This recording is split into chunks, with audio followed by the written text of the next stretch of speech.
वो एक विशाल आकार का किला था। विराज उस किले के कारागार के अंदर खड़ा हुआ था। उसकी समझ में नहीं आ रहा था। तभी विराज की नजर कारागार में बंद एक सुंदर स्त्री पर पड़ी, जो अपना सर घुटनों पर रखकर लगातार रोए जा रही थी। विराज उस स्त्री की ओर देखकर बोला, कौन हो तुम और तुम रो क्यों रही हो? मुझे यहाँ पर एक तांत्रिक में कैद कर लिया है। कुछ ही दिनों में वो मेरी बलि चढ़ाकर मुझे मार देगा। मुझे यहाँ से ले चलो। तुम घबराओ नहीं, मैं तुम्हें यहाँ से जरूर आजाद कराऊंगा। तभी विराज के कानों में किसी पुरुष की हंसी का स्वर टकराया। अचानक विराज की आँख खुल गई। वो सपना देख रहा था। तभी वहाँ पर विराज की माँ आ गई। वो विराज की ओर देखकर बोली, अरे दोपहर हो गई है और तू अब उठा है? खेत पर नहीं जाना है? माँ, मुझे आज वही सपना तीसरी बार आया है। एक ही सपना 3 बार नहीं आ सकता माँ। तू और तेरे सपने कभी खत्म नहीं होंगे। अरे सपने तो सपने होते हैं बेटा। अपने सपने के बारे में इतना गहराई से नहीं सोचते। विराज अपनी माँ की बात सुनकर चुपचाप अपने घर से बाहर निकल गया और खेत पर जाकर काम करने लगा। पर उसके दिमाग वही सपना गूंज रहा था। तभी वहाँ पर उसका दोस्त रामू वहाँ आ जाता है। अरे विराज भाई, बड़ा परेशान दिख रहे हो, क्या बात है? अरे क्या बताऊं भाई, मुझे हर दिन वही सपना दिखाई देता है। कौन सा सपना? कैसा सपना? अरे वही पुराना सपना बार बार मुझे दिखाई दे रहा है। उस सपने में एक राजकुमारी मुझसे हमेशा यही कहती है कि मुझे यहाँ से ले चलो तुम। मेरे मन के अंदर एक ही आवाज़ बार बार आती है कि कहीं ना कहीं कोई राजकुमारी किसी तांत्रिक की कैद में अवश्य है। हो सकता है कि वो मुझसे मदद मांग रही हो। और मैंने ये सब कुछ माँ को बताया, पर माँ हर कुछ न कुछ बहाने बनाकर टाल देती है। अरे भाई, तुम पूरी घटना मुझे विस्तार से बताओ। फिर विराज रामू को पूरा घटनाक्रम विस्तार से बताता है। पूरी घटना सुनने के बाद रामू दंग रह जाता है और वह गहराई से बोलता है, हमारे गांव की उत्तर दिशा की ओर जो मधुवन है, वहां त्रिकुंड देव नाम के एक महान तपस्वी साधु रहते हैं। कहते हैं उसे सपनों के बारे में बहुत ही ज्ञान है। मैंने सुना है कि उनके पास राजा महाराजा भी अपने विचित्र सपने लेकर आते रहते हैं। साधु उनके सपनों का अर्थ निकालकर उन्हें बताते हैं और वो सभी साधु की बातों से सहमत होते हैं। तुम्हें एक बार उनसे जरूर मिलना चाहिए। भाई तुम सही कह रहे हो। मैं आज ही उनके पास जाऊंगा और अपने इस विचित्र सपने की चर्चा उनसे जरूर करूंगा। विराज उसी समय साधु बाबा से मिलने के लिए निकल पड़ता है। कई दिन बीत जाते हैं। विराज साधु बाबा की कुटिया में जा पहुंचा, जहां बाबा जी ध्यान मुद्रा में लीन थे। बाबा जी प्रणाम। बाबा अपनी आंखें खोलते हैं और विराज की ओर आश्चर्य से देखकर बोले, तुम कौन हो और यहाँ क्या कर रहे हो मेरी कुटिया में? जी, मेरा नाम विराज पंडित है।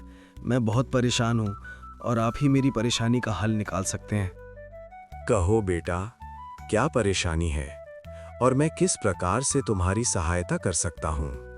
बाबा जी, आप ही मुझे बताइए, ये सपना मुझे बार बार क्यों आ रहा है? बेटा मुझे विस्तार से बताओ। तुमने पहली बार सपने को देखा तब तुम्हें बाकी 2 सपनों से अलग क्या दिखा था? जब ये सपना पहली बार दिखाई दिया तब मुझे एक खंडहर नुमा एक किला दिखाई दिया था। वो इतना भयावह था कि उसे देखकर किसी की भी रूह कांप जाए। और उस किले में 3 दरवाजे थे। उन दरवाजों पर सुनहरे अक्षरों मृत्यु द्वार, भाग्य द्वार और एक द्वार पर कुछ नहीं लिखा था। फिर अचानक मैंने खुद को एक किले के अंदर राजकुमारी के पास पाया और फिर उसके बाद मुझे लगातार 2 सपने दिखाई दिए। उसमें मैं अपने आप को एक किले के अंदर राजकुमारी के पास ही पाता हूँ। सपने हमसे बहुत कुछ कहते हैं बेटा। तुम्हारा सपना कोई मामूली सपना नहीं है, बल्कि एक विचित्र सपना है। तुम्हें तुम्हारे सारे सवालों के जवाब उस खंडहर नुमा किले में मिलेंगे। तुम्हें उस खंडहर नुमा को ढूंढना होगा। हो सकता है कि तुम्हारी किस्मत के सितारे पलट जाएं। लेकिन बाबा जी, मैं उस किले को कैसे ढूंढूं? ढूंढना तो पड़ेगा बेटा। बगैर मेहनत किए हुए हमें कुछ भी हासिल नहीं होता। बाबा की बात सुनकर विराज वहां से चला जाता है और वो जंगलों की खाक छानने लगा।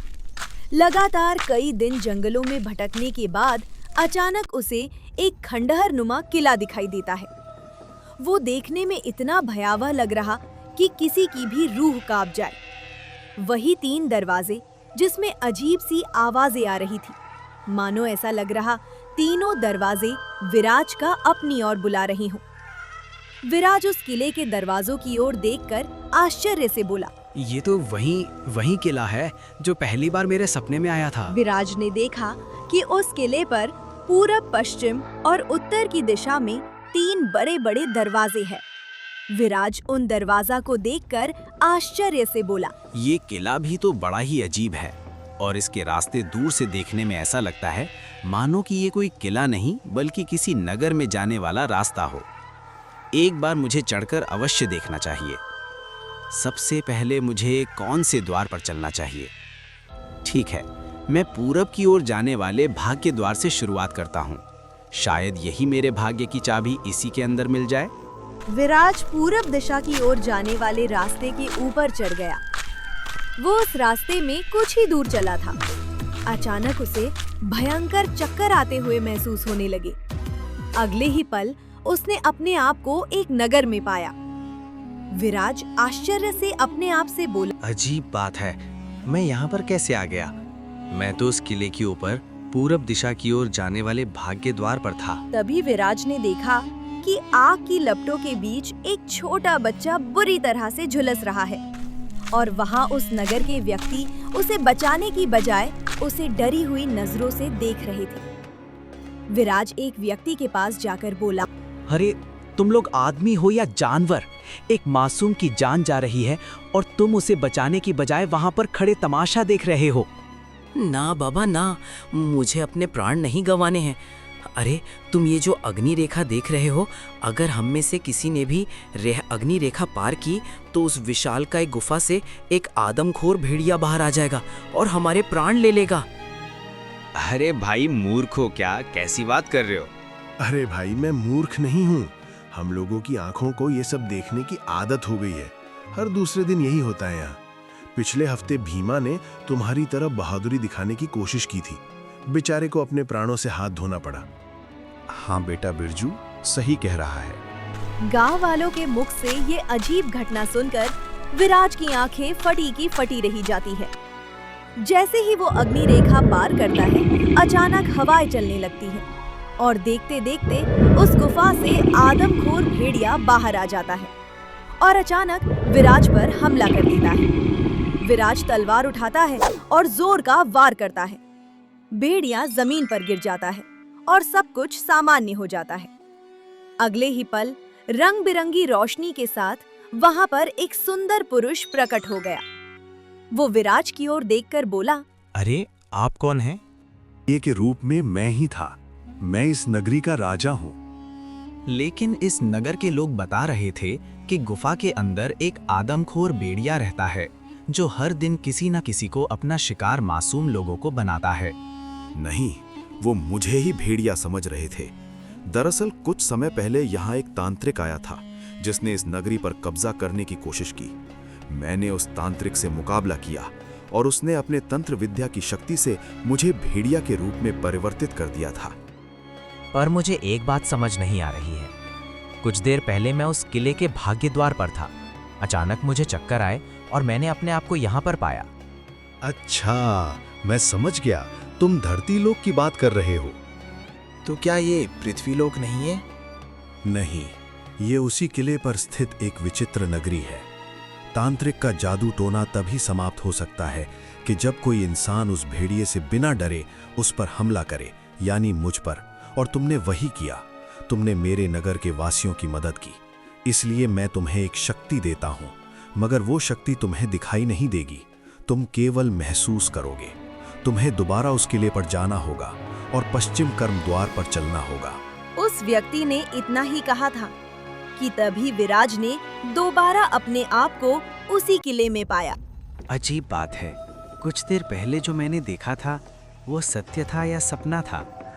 मुझे अब पश्चिम की ओर जाने वाली कर्म द्वार पर चलना होगा। विराज पश्चिम की ओर जाने वाले कर्म द्वार पर चढ़ने लगा। कुछ ही देर के बाद उसे चक्कर आ गए और उसने अपने आप को एक और नगरी में पाया जहां पर चारों ओर अंधेरा फैला हुआ था और एक बूढ़ा भिखारी वहां बैठा रो रहा था। क्या हुआ? तुम रो क्यों रहे हो? हमारी नगरी का एक राजा उस बनमानुष की कैद में है। वो एक बाज की शक्ल में है। जब तक हमारे नगर का राजा आजाद नहीं होगा तब तक हमारे नगर में अंधेरा ही रहेगा। भिखारी विराज को एक विशालकाय गुफा के पास ले गया। विराज ने देखा कि उस गुफा अंदर एक व्यक्ति कैद था और एक विशालकाय पक्षी बाहर पहरा दे रहा था। अचानक उसने विराज के ऊपर हमला कर दिया। फिर विराज ने उस पर जोरदार वार किया और वह जमीन पर गिर गया और देखते देखते वह गायब हो गया। अजीब बात है, मेरे अंदर इतनी शक्ति कहाँ से आ गई कि मैंने एक ही वार में इसका क्रियाक्रम हो गया। अवश्य ही ये शक्ति मुझे उस विचित्र नगरी के राजा ने दी है, जो मुझे दिखाई नहीं दी थी परंतु मैंने महसूस की थी। अचानक उस नगर में रोशनी फैल गई और वो सलाखें गायब हो गई। सलाखों के अंदर मौजूद व्यक्ति तुरंत बाहर आकर खुश होते हुए विराज से बोला, मैं इस विचित्र नगरी का राजा हूँ। वर्षों से ये दानव बाज की शक्ल में यहाँ मुझ पर नजर रखे हुए था। तुमने मेरी मदद की है, मैं भी तुम्हारी मदद करूँगा। मैं तुम्हें कुछ शक्तियाँ दूंगा। वो शक्तियाँ तुम्हें दिखाई नहीं देंगी परंतु तुम उसे महसूस करोगे। तांत्रिक से मुकाबला करने के लिए वो शक्तियाँ तुम्हारे बहुत काम आएंगी। तुम्हें उस तांत्रिक का मुकाबला करने के लिए उस किले के उत्तर दिशा की ओर जाना होगा। विराज इससे पहले उस व्यक्ति से कुछ पूछता, परंतु अचानक उस व्यक्ति की आंखों से रंग बिरंगी किरणें निकलने लगी और विराज अपने आप को और ज्यादा शक्तिशाली महसूस करने लगा।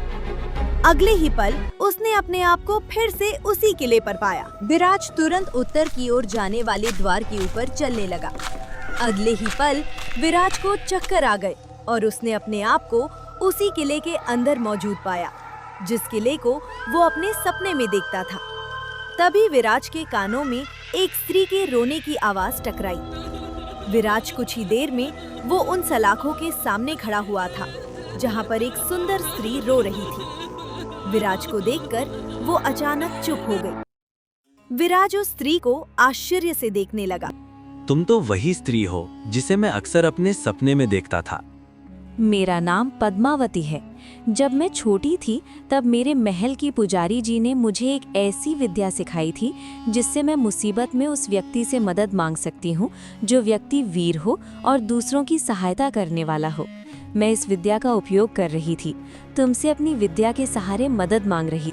आखिर तुम्हें यहाँ पर किसने कैद किया है? मैं नीलनगर राज्य के राजा चंद्रसेन की पुत्री हूँ। हमारे राज्य में कुछ वर्षों पहले एक तांत्रिक आया जो हमारे राज्य के निर्दोष लोगों की बलि चढ़ा रहा था। जब ये बात मेरे पिता को पता चली तब उन्होंने तांत्रिक को अपमानित करके राज्य से धक्के देकर बाहर निकाल दिया। उसने बदला लेने के इरादे से मेरा अपहरण करके मुझे यहाँ पर ले आया।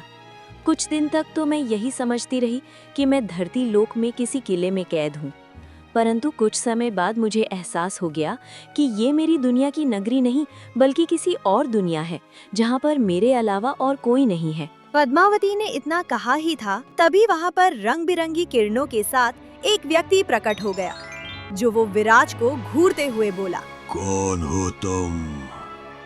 अरे तुम कौन हो? मैं एक तांत्रिक हूँ। अब तुम मुझे ये बताओ कि तुम तो इंसान हो और इस नगर में इंसान नहीं रहते, तो तुम यहाँ पर कैसे आए?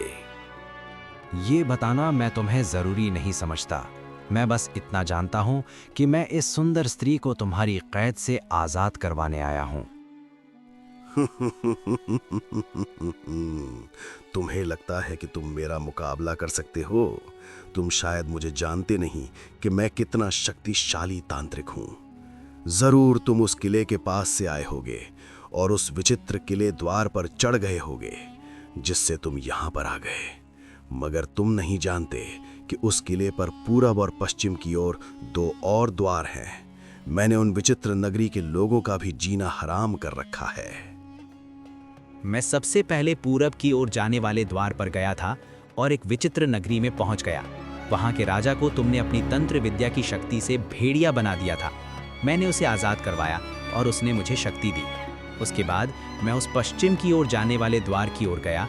मैं उसके रास्ते एक विचित्र नगरी में पहुंच गया जहां पर अंधेरा था उस नगरी के राजा को तुमने अपनी तंत्र विद्या की शक्ति से कैद किया था और अपने साथी बाज को के रूप में वहां पर बिठा रखा था। मैंने तुम्हारे साथी राक्षस को मार दिया और वो जलकर राख हो गया। उस नगरी के राजा ने भी मुझे शक्ति दी। उसके बाद मैं सीधे तुम्हारे पास आया हूँ। इसका मतलब उन दोनों विचित्र नगर के राजा ये समझते हैं कि वो अपनी शक्ति एक मनुष्य को देकर मुझे खत्म कर सकते हैं। मैं तो बस इस सुंदर स्त्री को आज़ाद कराने की नीयत से और अपने सपने के रहस्य को जानने के लिए उस किले के द्वार चढ़ा था। अगर वो दोनों राजा की शक्ति नहीं मिलती तब भी मैं अपनी वीरता के बल पर तुमसे मुकाबला करता। ये सुनकर तांत्रिक पूरी तरह से आक्रोशित हो गया। अचानक वो अपना हाथ आड़ी टेढ़ी दिशाओं में घुमाने लगा। तभी अचानक विराज की आंखों से रंग बिरंगी किरणें निकलकर तांत्रिक के शरीर पर पड़ने लगी। अगले ही पल तांत्रिक के शरीर में आग लग गई और वो जलकर राख हो गया।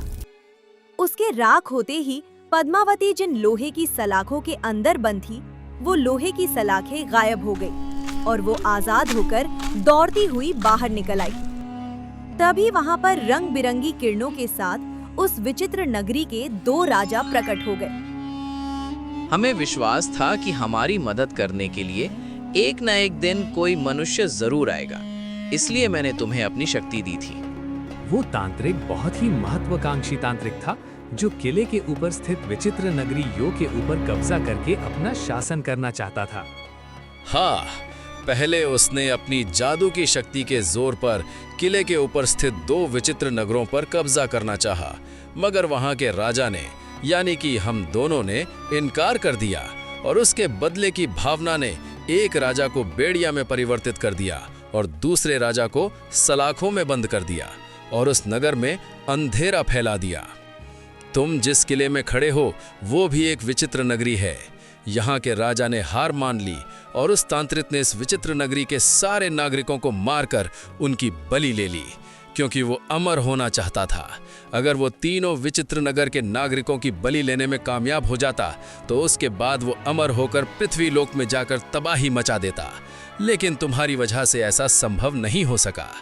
अब तुम राजकुमारी पद्मावती को यहाँ से लेकर जा सकते हो, क्योंकि ये तुम्हारी दुनिया की नगरी नहीं है। विराज तुरंत पद्मावती को साधु बाबा के पास लेकर पहुंच गया और उसने बाबा जी को सारा घटनाक्रम बताया। बाबा जी ने विराज की ओर देखकर बोले, मैंने कहा था ना कि तुम्हारा सपना बहुत ही विचित्र सपना है। कभी कभी हमारे सपने हमसे बड़े बड़े कार्य करवाते हैं विराज।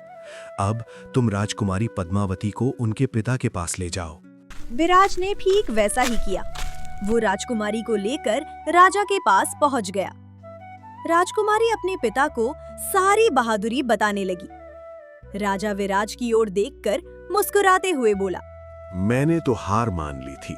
मुझे लगा था मैं अपनी पुत्री को दोबारा जीवन में कभी नहीं देख पाऊंगा, लेकिन तुम्हारी वजह से मुझे मेरी पुत्री वापस मिल गई। मैं अपनी पुत्री का विवाह तुमसे करूंगा और मैं तुम्हें अपने राज्य का राजा बनाने की घोषणा करता हूं।